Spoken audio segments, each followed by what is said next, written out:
Welcome back, everybody. You have come to Bad Marriages in the Bible. And I'm Kate, and I'm with my wonderful husband, Sean.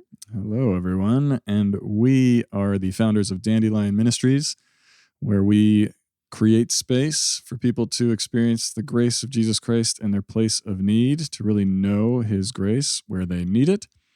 And we do that in lots of different ways, with creative projects, with art and music, and with podcasts. Just like this one. Just like this one. So we are going to take a deep dive into some of the bad marriages, which are just real marriages in the Bible. But this is relevant to you whether you are married or not. Whatever your relationship status is, as we look at the problems in these very close relationships, we are going to see big redemption. Mm-hmm.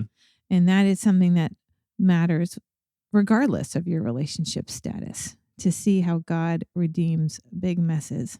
That's right. Because we're all making sense of the closest relationships to us. That's right. That's, as we said in our previous episodes, that's where we experience our brokenness and our need most, is in the people we're closest with, because that's where you actually get into those trust issues, and you get into places where your insecurities come out because you're depending on these people and you want them to love you and you want to love them. Mm-hmm. And that is where things go awry. That's right. Where we're most afraid, most ashamed. Yeah. That's where it comes out. That's right. And we need big redemption. There.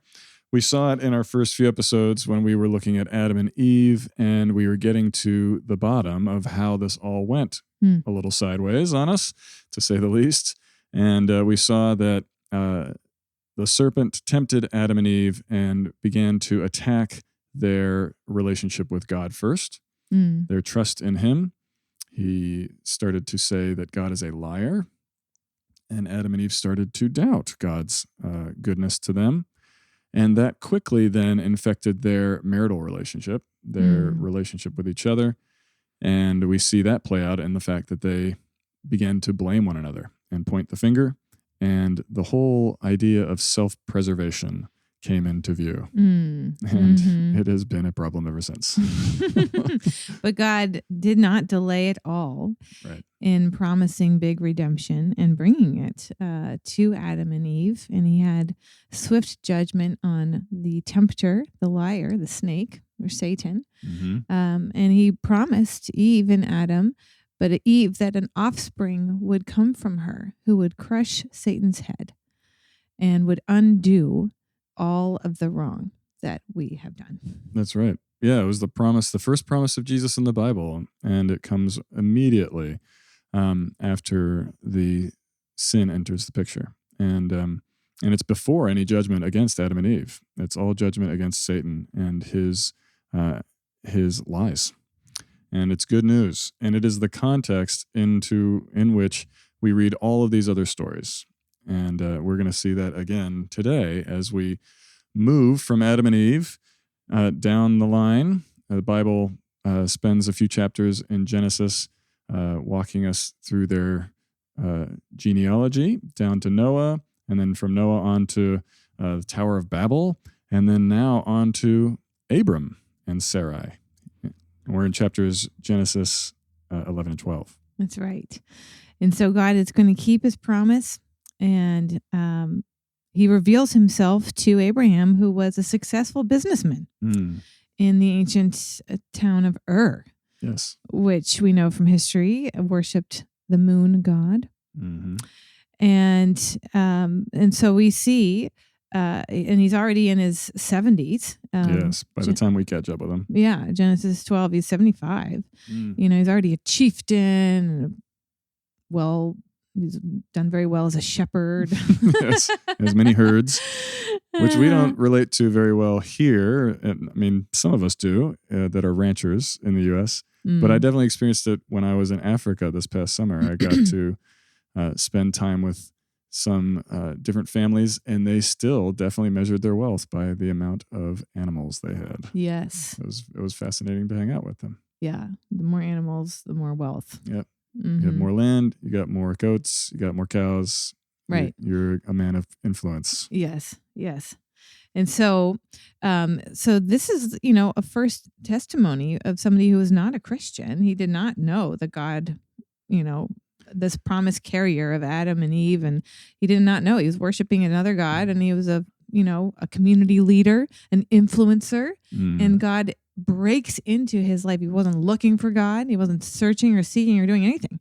He was just living his life, and God broke in and revealed to himself to Abraham in such a compelling way that he leaves everything that he would inherit, and not his wealth, but the land for sure, and his status. He leaves all of those things in order to follow this God. Yeah, I mean, that is a dramatic thing. It's not like today where we kind of pick up and move pretty frequently, it seems. Our culture is a lot more nomadic. Theirs was less so. And they didn't travel great distances outside of dramatic divine intervention. So we see here where God is calling him out of the land of his father. And that is a dramatic thing. And that would really speak to him because they, at that time, believed in local deities. So you've got the God of Ur, and then you've got the God of that mountain over there, and the God of that town over there. And he wanted to try to appease those gods when he went and visited them. And, it was always a life of guessing and fear and people pleasing these deities. Yeah. Meanwhile, you have God revealing himself as he's the Lord over all creation, the creator of all things. And he's going to be able to guide Abraham and his household from one place to the next, and to be his light and his guide. So that's a great promise right there. But there's another part of that promise. Yeah. So I'll actually read the passage for us. The context of it is we hear that Abram is with this woman named Sarai, and their names will change as we go through their story, and they will become Abraham and Sarah that we know so well, and the father of 3 different major world religions of today, Judaism, Islam, and Christianity, all trace their origins back to Abraham. But we hear about Sarai at the end of chapter 11 that she was barren. She had no child. And so that's the context that God's call comes into. And we hear him say to Abram, "Go from your country and your kindred and your father's house to the land I'll show you, and I will make of you a great nation, and I will bless you and make your name great, so that you will be a blessing."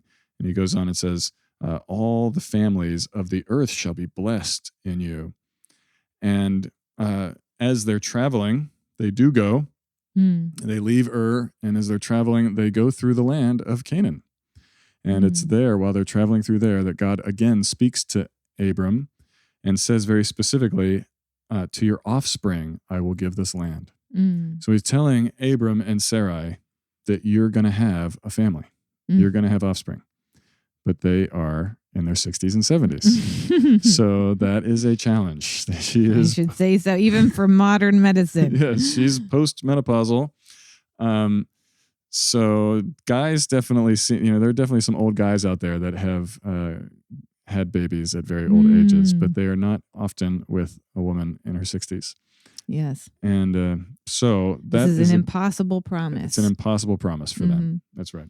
And in fact, it seems like God waited on purpose for the barrenness to be public and to be set in for Abraham and Sarah. And in that culture, she was carrying shame about that. And perhaps even now in our culture, people feel that disappointment and that shame of barrenness, of not being able to have children. But this was a good thing for the Lord, because it would show what he's able to do in the face of the impossible. Yes. And they were special to him before they had children, but they were also special to him after too. And I think that's a word too to those who are barren, that they are called and they are special to the Lord just as they are. And that whether or not he's going to give them children, he is going to bring about new life in something that is impossible. That's true. Yeah, it's something we'll see over and over and over again, that when God gives a promise, he likes to stack the deck against himself, and he likes to give promises in the face of the impossible, because that's the kind of God he is. It's something we'll hear in the New Testament, where we just came through the holidays, and there was another story of a young woman who was not even married yet. In this case, she was too young. Yes, she was a young teenager. And but we hear what is impossible with man is possible with God. Yeah. That's the answer to Mary in the New Testament. And in fact, the promise that you're just talking about as they walk through Canaan and God is like, I'm going to give this land to you. It was filled with giants and Yes, like that's how another they describe tribe. it. There was another successful businessman with his tribe That's right. that was there eating huge grapes the size of apples, and they were very established. So how is that going to How's happen? that going to happen? That was an impossible thing that God would do another time. Yes. We'll save that story for another time. That's right. But in that, while they're traveling, Yes. a famine hits the land. And so we are now doubled down on this card stacked against God. So they're traveling. Yes. God's promised to make them a great nation. He's promised to give them a baby, if not many babies. It's going to bless all different bless kinds of people. Everybody. And then a famine hits. And a famine hits, and also the nature of their going and of their wandering has already brought some stress to Abraham. Yes. And so they, in the face of this famine, they decide to go down to Egypt. That's right. It's always their solution in the Bible, in the Old Testament. Like, let's go to Egypt. They're going to take care of us. It's going to be fine. They're always going to be so nice to us. It's like loan sharks. Like, no, they're really nice. That's right. Sorry if you're Egyptian. Obviously, there's big redemption for Egypt There's too. Big redemption. It was out of Egypt that Jesus came, actually. So This is true. That's big redemption for Egypt. But our coping mechanisms, this is the bigger theme. And so God's call on Abraham to go had brought stress. And you see this in Genesis 20 when he says, he explains, and when God caused me to wander, I'm in Genesis 20, verse 13. And when God caused me to wander from my father's house, I said to her, his wife Sarah, this is the kindness you must do to me. At every place to which we come, say of me, he is my brother. So he had made this plan in Ur with Sarah before they'd even left. And he knew he was going to get stressed out by this wandering. And it so happens that not only was Sarah in her 60s and barren, but she was smoking hot. She was smoking hot. That is the little twist to the story for all of you out there. We hear it in back in chapter 12, where we return to that. He says, I know that you are a woman beautiful in appearance. And she was apparently just drop dead gorgeous. And she was in her 60s. But hey, hot is hot. And she was hot. And Abram recognized this. And he did the thing that no men today do, in that, well, maybe some do. I think in other cultures they do. That he was just like, oh my gosh, I can't have her be associated with me because she's so hot that the Egyptians, whoever we meet, they're going to want to kill me for her. Yes. They're going to say, we need that. We want to take her and make her ours. Mm-hmm. In the West, here at least, for sure, in our culture, it's a little bit of the reverse. So the guys like to show off the fact that they have a very beautiful woman with them because it reflects positively on us. We think, well, if I can be with her, then I must be a pretty great guy, right? Mm-hmm. Which is not always true. But Abram did not want to show it off. Yes. And, in fact, this is foreshadowing a future bad marriage when King David did this very thing. And he desired a beautiful woman who was the wife of somebody else, and he does kill off that husband He does kill in the order guy. to get her. So there you go. Abram was on to something. It was like a thing. It was. And it's, I mean, she was like, the killers would call her Miss Atomic Bomb. That's what that was Kate. She came up with that tie in there. I just have to give her cultural references because Kate's notoriously bad at them. But so when she comes up with them, we have to celebrate. It's like them. a miraculous moment. It is. It is not far off from the virgin birth. But anyway, Miss Atomic Bomb. She was super hot. I mean, I was thinking of Led Zeppelin's Heartbreaker. This is who Sarah was. That she is the one that everybody's going to notice. And Abram knows this. And so he makes this agreement with her. Like, you got to tell him you're my sister. And she goes along with it. Yeah. It's sort of like what Adam and Eve did, when Eve takes a bite of the apple and gives it to her husband who was next to her, and he goes along with it. And then afterwards, Adam was like, she made me do it. That's right. But he was compliant. He went along. And so does Sarah. So does Sarai. Yes. She goes along with it. And we don't actually hear her side of the conversation in chapter 12. She just is along for the ride and a part of this whole deal. And to be clear, what that means when he says, we'll say that you're my sister, Pharaoh's going to want you. And in fact, that does happen right there. It happens right there. Yeah. And then when the princes of Pharaoh saw her, they praised her to Pharaoh, and the woman was taken into Pharaoh's house. Yes. And so that is essentially just serving her up as a sex slave for Pharaoh. I mean, that's what Abram's doing here. So this is why we want to highlight this on bad marriages in the Bible. Just so, for one, you guys don't ever think this is a good idea. If you want a modern day example of this, a movie, it's one of Kate's least favorite. My second miracle that I thought of this. It was Honeymoon in Vegas with Nicolas Cage and Sarah Jessica Parker, which I think is hilarious, by the way. I hate it. And James Caan, too. It's a star-studded movie. It is. And it is this. So I won't give it, we don't want to spoil it, but it catches this story. So just whoever the producers were reading Abram and Sarai. That's right, actually. Yeah, it's like a biblical parable. It is. And so Abram is serving up his wife for his own security. He's selling her out for his own self-preservation. And that is that continuing brokenness that we saw in Genesis 3.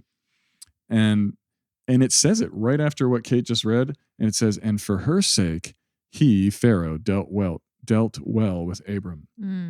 And he was given even more wealth. And my gosh, I mean, it's just the worst thing ever. You know, can you imagine this today? Like, this is just a horrible, horrible situation. And it really does show how when fears run in the roost, how this brings just so much destruction. And how our sin's solutions, when we come up with solutions to our problems, they are just really, really painful for the people around us. That's a great point to just sit on for a moment. What is your coping strategy in the midst of real stress? Yeah. What do you turn to? We've got two great examples here. Abraham was like, there's a famine. We got to go to Egypt, where I know there's this, Pharaoh who could pick off my wife, but I don't care. We got to go down there. So there's only one option. Sin will sort of narrow your options. So you feel like there's only one thing you can do. But what is, so he was coping with the stress of a famine by doing something that would put his wife in danger. And then also by this whole charade of pretending to be brother and sister. And so we all have those. We all have those. What we turn to when we're stressed out, but it's actually going to violate your own self-worth or somebody else's self-worth and create a shame cycle. So this preaches today what Abraham is doing. And I love that they do that because it's the promise that he gives to Abraham. And then right after that, you see a big foible. Yeah. Because the people, the writers are boasting in the weaknesses of all of the people in the Bible. Nobody is glamorized. Nobody is idealized. They're all showing we are just broken people and we need a savior. That's right. And when we're stressed out, we have these coping mechanisms that we do. And, they hurt us and they hurt other people. And that still happens today. And we all need that same savior, that same offspring who's able to crush evil's head and rescue us in the process. That's right. Yeah. And it really is, as you say, it's something that we see still play out regularly in relationships. When we feel threatened, when we get under stress, we circle the wagons and we circle them to ourselves. This self-preservation thing, this, I gotta defend myself, because now everybody actually becomes a potential problem or threat. And even the people closest to me, right? And we see that lack of trust, that our trust is so fast to get, or I guess I should say it's very fragile, right? And when it depends on us, we're in trouble. And we need God to actually be bigger than us and to be stronger than us. and to be the one that's actually going to preserve what he said. That's awesome. That's going to bring us to our very next point, that God intervenes. He intervened to show himself to Abraham in the first place, and now he's going to intervene and protect his promise, even in the face of their sin. That's right. Yes. And so what happens here,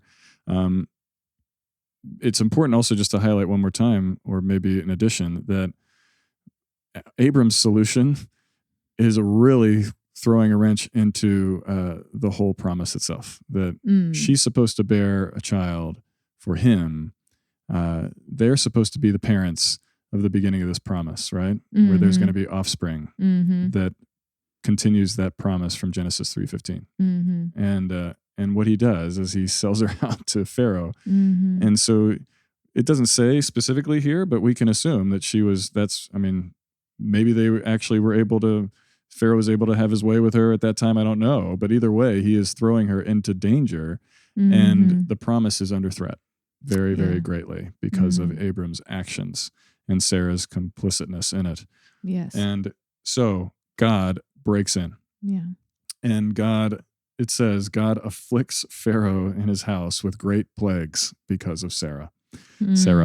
And so God is like, that is enough. I mean, we don't know how much time they spent there at Pharaoh's, but it is written in such a way that it wants us to see that he intervenes very quickly.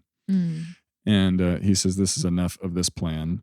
And and the poor Egyptians, my gosh, this will not be the last time that they experience a bunch of plagues because of God's people. Anyway, so Pharaoh realizes what's going on and sees that his house is being plagued because of Abram. And he puts two and two together and he says, what is this you've done to me? Why did you tell me she was your sister? Why didn't you tell me that she was your wife? And he says, take her and go. Yeah. And so there's an implicit message here. One that, explicitly that God is going to be the one that protects his promise, but also that Abram and Sarai really believed and had the faith to say, no, God's promised us, and we're going to present ourselves as husband and wife. It shows that God would have intervened then too. God was the one who's going to protect them. He would have made a way for them to. Yes. And it's not to say like, woulda, coulda, shoulda, but it's highlighting the fact that even when things get as bad as they get, even when we make things way worse, God is still the one who's going to intervene and make a way and protect what he said he was going to do. That's right. I mean, that's a great point, that if he's called you to do something, he's going to make a way miraculously to be able to do that very thing. And it might be through like miracles, but he will make a way. Well, and it will be, right? I mean, it just will be through miracles in some way. Yes, in some way it will be. And I love the fact too that he makes the most powerful man in the ancient world at that time, the Pharaoh of Egypt, be his messenger, of conviction to Abraham. Yes. And so God is more powerful than the most powerful man, and uses the Pharaoh as his mouthpiece, to convict Abraham. Why did you say this? That she was your sister. Because she's really your wife. Yeah. And Abraham wasn't telling him that. God made that clear to Pharaoh. That's right. And so I love that. And that's, we're pro-Egyptians. Yes. God can use any of us to be his messenger. And so I love how he has used the most powerful man to witness to his power and his might and his intervening grace. That's right. And we will see that again and again and again as we continue to walk through these stories. And we're going to spend some more time over the next couple of weeks with Abram and Sarai, and they're going to get themselves into bigger pickles than this one. So stay tuned. It's only the beginning. And it's only the beginning. And that's always important. This is the guy that God said, I'm going to start my redemptive work through this family. And that's why we're looking at them. And that's why, we're never going to outgrow our need for God's grace. No. On the first day of our life and on the last day of our life. There are different life stages that trigger fears in us that can't foresee now, but they're going to trigger fears. And God is faithful, and He's going to be there with His intervening grace. And that's what Abraham and Sarah show us. They do, for sure. So we're going to shift gears now to a new section of the show where we will answer questions from our listeners. And we invite you, if you have any questions relating to marriages in the Bible or relationship issues in the Bible, yes, please feel free to email us at the email in the show notes. That's right. And this week, our question comes all the way from the West Coast, San Francisco. We are here on the far end of Long Island on the East Coast, so they are as far away from us as they possibly can be. But we love them anyway. And they're in San Francisco. And their question is, what does the Bible say about understanding the needs of your partner? Showing sacrificial love. What does the Bible have to say about that? Well, I think the convicting question from our episode with Abraham and Sarah is, in what ways are you throwing your partner under the bus? Yes. In order to save your own skin. And what are your solutions that equate selling your spouse out to be a prostitute or something? In what ways are you saying my husband is my brother or my wife is my sister? Or another way to say it is, when you're stressed out, what are your coping mechanisms that end up hurting yourself and hurting someone else? Yeah, that's good. So, Kate, what's the Bible have to say about that? Well, we definitely see the Lord coming to Sarah and Abraham's rescue, that was not the way. So to cope with stress in a way that violates yourself or your partner is not His way. That is not what sacrifice means. In fact, I would say that's what violation is. Right. And so there's a difference between violating yourself and your partner, or your partner, but they're linked, or your spouse, and there's a difference between that and sacrifice. And one, I would say, builds up your self-worth. When you sacrifice in the Lord's leading, it builds up your sense of self-worth, and you worship Him. And it also, you feel empowered, and so does your partner. And you feel like you're a part of a team when you're sacrificing for the sake of somebody else in the name of the Lord. But when you're doing it out of fear, like Abraham was terrified, and these are coping mechanisms that we're used to, maybe we've learned them how to survive childhood, but they ultimately create a shame cycle. They ultimately sell out some part of your own self-worth and some part of your partner's self-worth, then that would be a violation. Yeah, that's good. It's important to know that when you're talking about making a sacrifice in a relationship, when you're talking about working through a big problem, it's important to know where you are, right? I mean, what your needs are. Yeah, it's not always the case where like we have with Abram and Sarai, where Abram is the one leading the show here and saying like, hey, Sarai, how about this idea? Very often in relationships, we will do that work for our spouse before we even communicate anything to them, and we'll make the decision like, oh, I see that they need this, and I'm gonna do this noble thing by not even telling them what my needs are and just going along with what they want, sacrificing myself for them, and hoping that they read my mind and understand what I need, and then come back around when the time's due, to give me what I need. And guess what that does? It only results in resentment and bitterness. And then your spouse... Exhaustion. Yeah, exhaustion. Your spouse doesn't even know what your needs are because you're not communicating. And they get surprised when you come at them with anger later, And so it's an important thing is that you have to actually take yourself seriously in the relationship first, so that you can actually communicate with your spouse. And I think that's one of the biggest things in the answering of this question is what it looks like to understand the needs of your partner is that you actually need to have space where you can hear them, where you can share your own and they can share yours. And there's a safe spot for you to be able to communicate these things before you make the decision. That's right. Those needs need to be equally valued.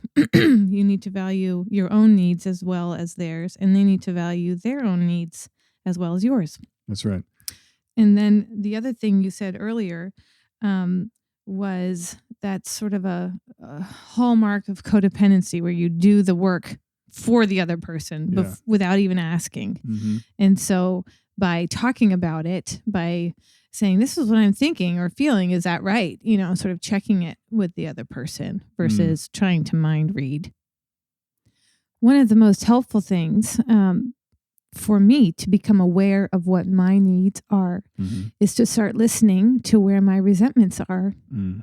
And my natural inclination is to want to be perfect, which never is happening, but or to want to be self-sufficient, and to have needs goes in the opposite of that.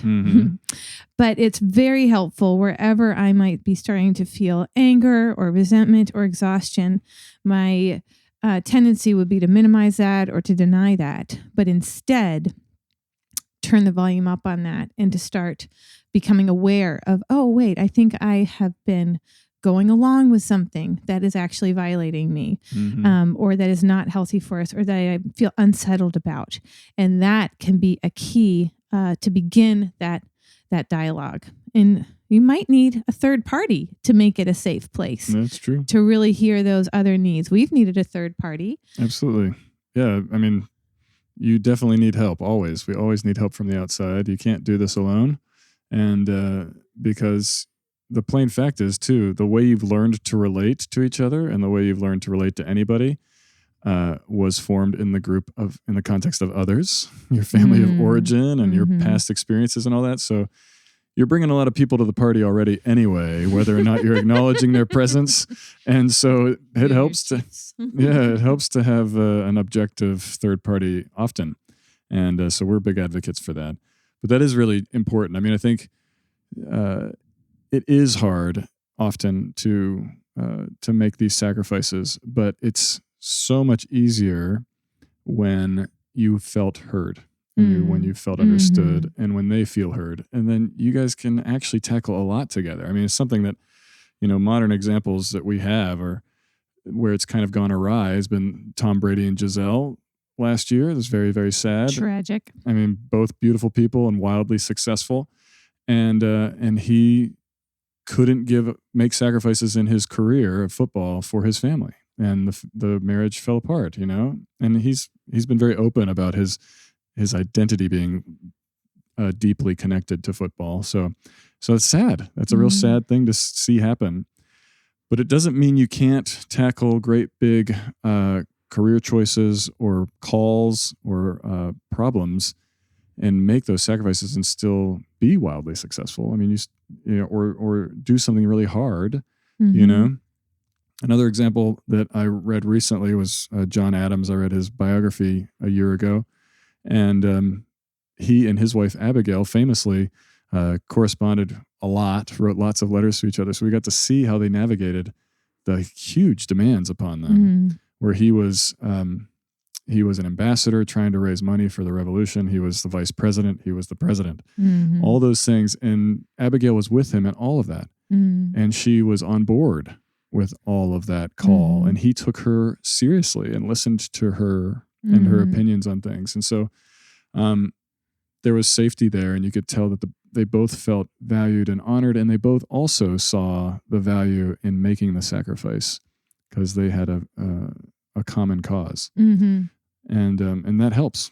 It sure does. Yeah, Martin Luther really valued his wife, Katie, and they were an important team for the Reformation, or probably every missionary that's ever existed have been partners in something that was very hard. That's right. And sometimes even giving their lives for each other. But if you are in it together, there is a way to honor each other and to honor, your needs with each other, and even still give your lives. Yeah, that's true.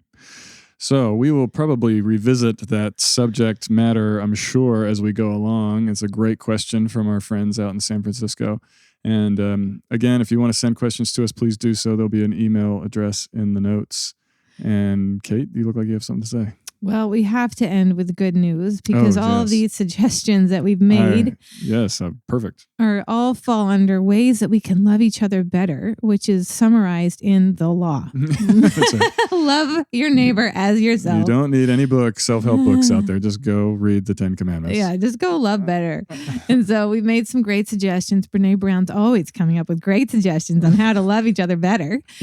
But we will all go the way of Abraham and Sarah.